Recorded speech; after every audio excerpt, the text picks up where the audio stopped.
Տեսեք, մի քանի ամիս առաջ ես իմ գործընկերները հայտարարել էինք, որ Փաշինյանը Թուրքիային դարձնում է միջնորդ հայ-ադրբեջանական հարաբերություններում։ Ցավոք դա արդեն իրականություն է ու տեսանելի է բոլորի համար։ Տվյալներ այս պահին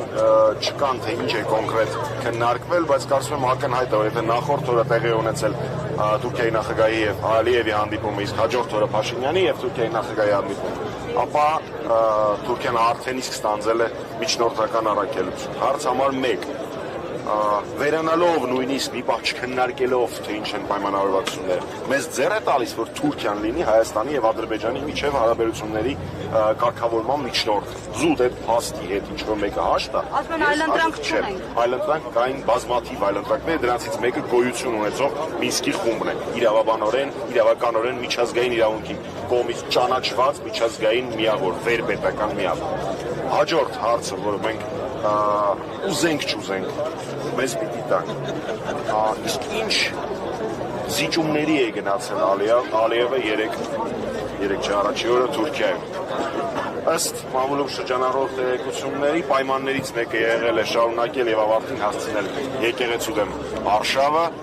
հրաժարվել Հայաստանում ռուսական ռազմաբազայից, որը մեր անվտանգային ճարտարապետության կարևորագույն ետևից մեկն է, սահմանադրությունը անել ավելի ուշ եւ դիմել Մինսկի խմբի լուծարման համար։ Չեմ խոսում արդեն մնացած բոլոր զիջումների մասին, որոնք հողի վրա Փաշինյանը կանի այսպես կոչված սահմանազատման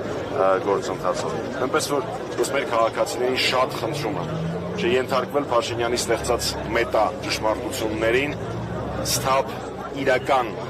գնահատել գործընթացները եւ գիտակցել, որ այս պահին հայ-ադրբեջանական հարաբերությունների միջնորդը եւ Փաշինյանի իշխանության պահպանման երաշխավորը Թուրքիան է։ Ես կարծում եմ մենք դրա հետ հաշտ չենք կարող լինել։